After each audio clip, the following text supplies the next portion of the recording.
I també el teatre reflecteix la situació econòmica actual i la Villarroel l'aborda en El crèdit, la peça que obre la temporada d'aquesta sala. Un equip del programa és allà i us en pot oferir ja alguna escena com aquesta. I ja estem, Ja pot anar-se? Aquesta de la foto és la seva família? Disculpin, però tinc feina. Hi ha altres clients. És guapa la seva dona, Sisplau, per última vegada. Em faria el favor de sortir? No m'ha contestat la pregunta. No, ni penso contestar-la. Surti del meu despatx ara mateix. Només per curiositat. No n'ha de fer res de qui és la meva família. No, perdoni, no volia dir això, Em referia a allò que li he demanat abans. Allò de que si vostè fes una recomanació, si aleshores em concederien el crèdit. Ja li he dit que no penso. No puc fer cap recomanació. Però vostè és el director, té un marge de decisió. Segur que... Sí, tinc un marge. Esclar que el tinc, però no el penso fer servir amb vostè. He parlat prou clar. Sí, i tant. Parla vostè amb molta claredat. La resposta és no. No hi ha crèdit. No. Ho he entès. Gràcies a Déu. Doncs ja ho tenim tot fet. Potser això no l'he explicat prou bé. Potser és culpa meva. El que passa és que jo necessito aquests diners. No, sí, això ja... Sí? Pensava que potser no...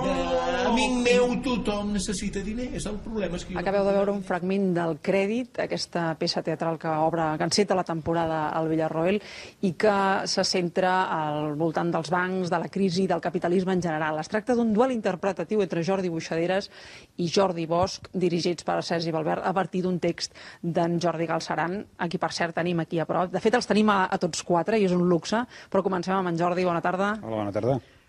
Vinga, anem a contextualitzar. Explica'ns breument de què va l'argument, que així la gent es faci una idea. La història del crèdit és molt senzilla. És un home que va demanar un préstec amb un banc amb l'única garantia de la seva paraula, la seva promesa de que el tornarà. I, òbviament, el director d'aquesta sucursal li diu que amb això no n'hi ha prou per concedir aquest crèdit i llavors aquest home, davant la necessitat imperiosa que té d'aconseguir diners, formula una amenaça que sembla absurda, però que fa que tota la vida d'aquest director trontolli i s'acosti a la catàstrofe. Escolta una cosa, un tema com la crisi, els bancs, en un moment com el d'ara, no creus que a la gent li genera cert rebuig, que l'allunya en comptes d'acostar-la al teatre? Jo intento fer una bona història, en aquest cas una història divertida, de comèdia, i no sé parlar d'una altra cosa que del que tinc al voltant, de les coses que m'afecten a mi, als meus amics, a la meva família.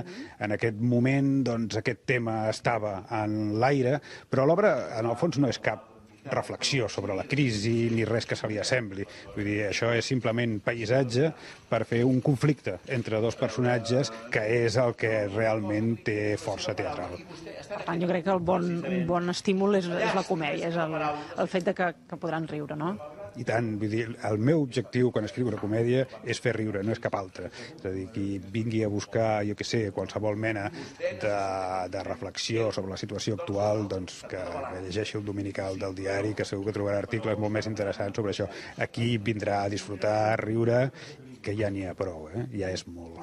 Anem a parlar amb en Sergi, que el tenim aquí. Sergi, bona tarda. Bona tarda. És única, podríem dir, aquesta disposició de l'escenari. M'imagino que busca la fredor d'una entitat bancària.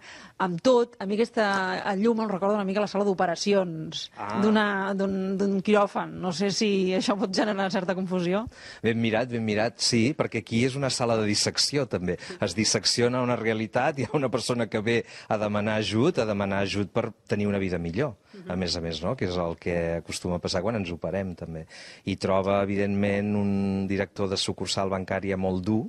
El que passa és que se li acut una estratègia molt divertida i molt absurda, com ha dit en Jordi Galceran, però que finalment va calant fins que fa que trontolli el director de l'oficina. Per tant, en Galceran és com si ens, des de la comèdia, evidentment, com si ens donés alguna petita pista per què fer en cas que se't denegui un crèdit. Quins temes tracta?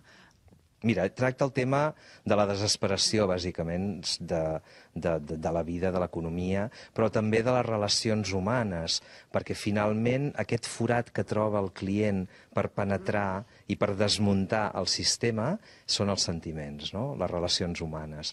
I també és una comèdia que parla de les relacions, encara que no et sembli mentida, parla també de les relacions dels homes amb les dones, de les relacions de parella.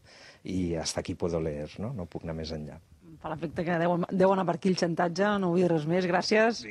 Anem a parlar amb els actors, a veure com ho fem perquè el càmera pugui agafar-los a tots dos. De fet, jo llenço una pregunta a l'aire, però podeu contestar qualsevol dels dos. Aquí em dóna la sensació que en el teu cas, no sé si tenen nom els personatges o senzillament són banquer i client. Banquer i client, no? Ah, no, sí que tenim noms. Sí que tenim noms. No us en recordàveu. Sí. Ell és el Gregori i jo sóc l'Antoni. Doncs Gregori i Antoni, us poseu a la pell del personatge. En el teu cas, representes el dolent o la figura en un moment com l'actual, és una figura que potser no genera massa simpatia i en el teu cas doncs, és el paper de la víctima i per tant la gent potser se sent més identificada. No sé si m'equivoco, vaig malament.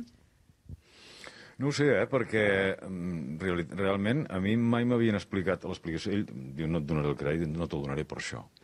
I l'explicació que fa de per què no dona el crèdit és tan raonable, cau tant pel seu propi pes, que no pots més que dir, doncs a mi no m'ho havien explicat mai així. M'agradaria que tinguessin la bona voluntat d'explicar-m'ho de pe a pa d'aquesta manera. Vull dir que jo tampoc crec que caigui antipàtic. Ara, esclar, dius un director de banc amb tot el que està passant ara, amb tots els precedents que tenim, i sembla que se't posin una mica els pèls de punta. Sembla que... Les negatives no agraden a ningú, això està claríssim, però no es tracta que un sigui el dolent o l'altre sigui el bo, no, simplement és posar una situació prou quotidiana, prou coneguda per tothom, i el que sigui és entra un element prou especial, prou diferent per tothom, que fa que es desestabilitza tot. Això és el més interessant i és el que produeix la comèdia.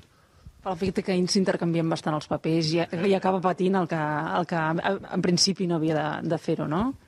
Pateixen tots dos, Pateixen tots dos perquè tots dos estan en un moment difícil. El que passa és que n'hi ha un que no ho sabia i que ho va descobrint. No s'ho pensava. Doncs, llavors, com tants i tants. Doncs llavors animem a la gent a que vingui a veure patir dos personatges i a riure alhora. Moltes gràcies a tots dos, i al director i a l'autor. Nosaltres ho deixem aquí, que sapigueu que l'estrena oficial és el 19, conjuntament amb Madrid, també s'estrena allà, i que la podreu veure com a mínim fins al 3 de novembre. Molt bé, gràcies Abigail i Carlos des de la Villarroel. 2 mesos doncs, per veure El Crèdit.